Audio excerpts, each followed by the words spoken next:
everybody. Welcome back to I Create For You. Just like I promised, I'm going to be doing one of the stories in this book. And it's not far from where I live.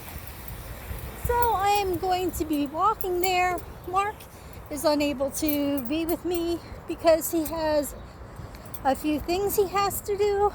And it will be pretty darn late till he would be able to walk with me. So I decided I would take the journey myself.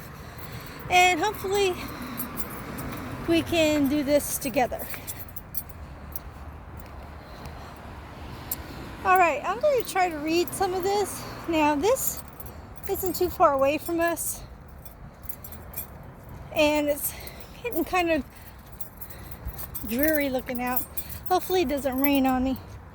So I'm going to, hold on one second. Let me put my keys in my pocket so I'm not jingling them in your ear. And here we go.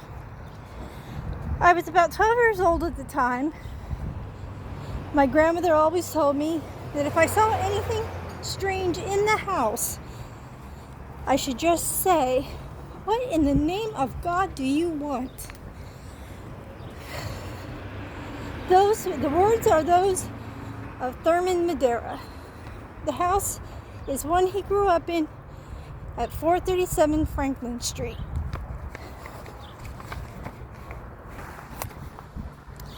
Later owners of the place say nothing terribly unusual has ever taken place there. But while residing there from his infancy to early manhood, Madeira said he often had reason to utter his grandmother's offering to whomever or whatever it was that crossed his path there. Okay. At first, the grandmother who raised him since he was about 6 months old seemed to give him the advice in a serious but cryptic fashion. I'm going to pause you because I have to cross this road. Hold on. Okay, I made it. And as you can see by that sign, we are headed to Franklin Street. We are on Franklin Street. Alright, now where was I? I really never ever thought anything about it, Madeira said. But one night, that all changed. Sorry, got stuck back there. Alright. I went to bed, and in the middle of the night, I tried to roll over. And I couldn't. It was not a nightmare. I wasn't dreaming. I could not roll over. Something was sitting on my lower leg, down around my ankles, and then I heard laughing. Madeira described the night visitor as wearing a hooded black cloak. And I am right here at the house, 437 Franklin Street. I'm going to go across and then give you a good shot of the house. Just an average everyday house. There is a crap load of traffic today. Holy guacamole. Of course it is, because I'm trying to do a video, right? So, okay. Let me get across here and then I can finish the story also. But this is the house right here, 437. All right. He said, I couldn't make out the face. He continued, only a couple of features. But she was laughing and laughing. As the crackling phantom held a grip on his legs, Madeira tried to excuse it all as a dream or a prank. He knew it was neither. And then it dawned on him. I looked at the thing and said, "What in the name of God do you want?" And with that, the laughing stopped. I looked again, and the apparition was gone. He actually managed to go back to sleep. The next morning, he related his encounter to his grandmother. She told me that it was probably the spirit of her grandmother who had lived in the house at one time. But here's the kicker. I remember that the ghost carried a long cane with a knob on the end of it. My grandmother told me that her grandmother did carry a cane with a doorknob on the end of it. She was bedridden, and she used the cane to tap on the floor if she needed something. Madera never knew that. He also is confident that his grandmother was not making it up to accommodate him. He said there were other incidents in the house, some involving other people, and, as in the previous story, the family dog Spike. Those incidents continued after his grandmother had passed on and while he was living there as an adult with his wife. Thurman Madera's attitude toward all of this follows a familiar pattern.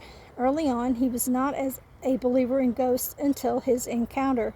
What's more, his account follows the structure of a classic ghost story. Others had said the house was haunted, legend. They, Thurman, and even Spike sensed spirit activity, encounters. But what of the often elusive baseline of the story, the possible or probable reason for the ghost's existence? Well, Madera said, my grandmother told me that when they refinished the basement, they dug out the dirt floor and they found a skeleton. I have an old map of Hamburg at home, and I'm turning the page, and that hillside where the house stands used to be a cemetery.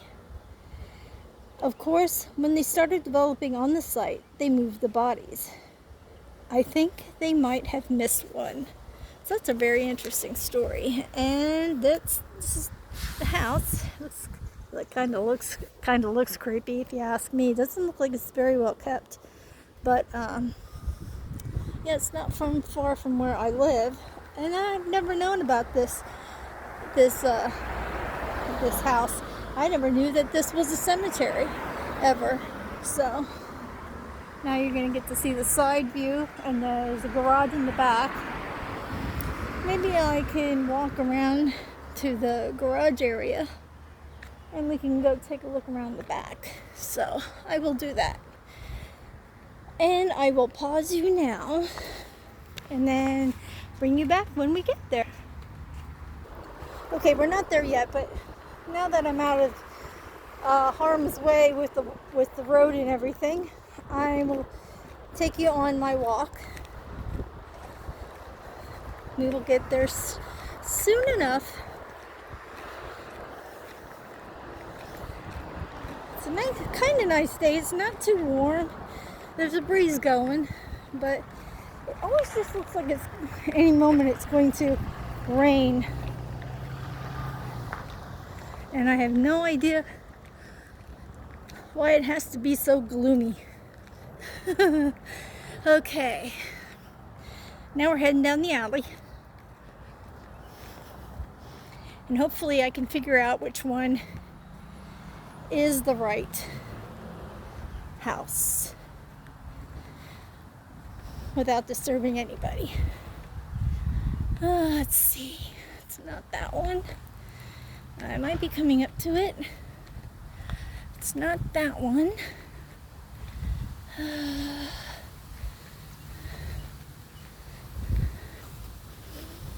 There's no numbers on anything back here. I think I'm coming up to it now.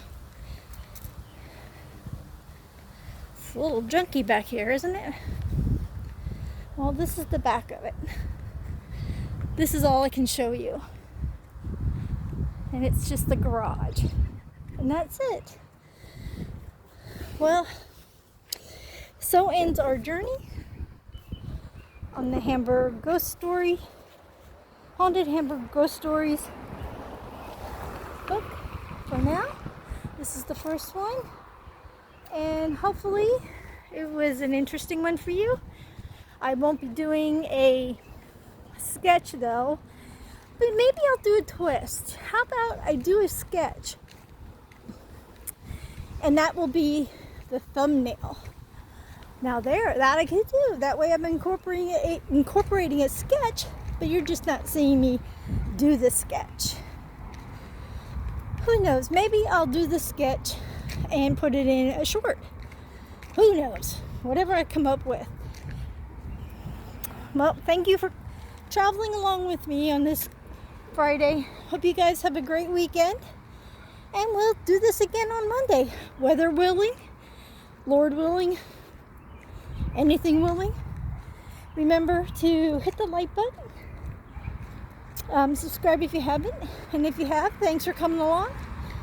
And stay happy, stay healthy, stay kind, stay true to yourself. And stay tuned for the next video. Bye, everyone. See you in the next one.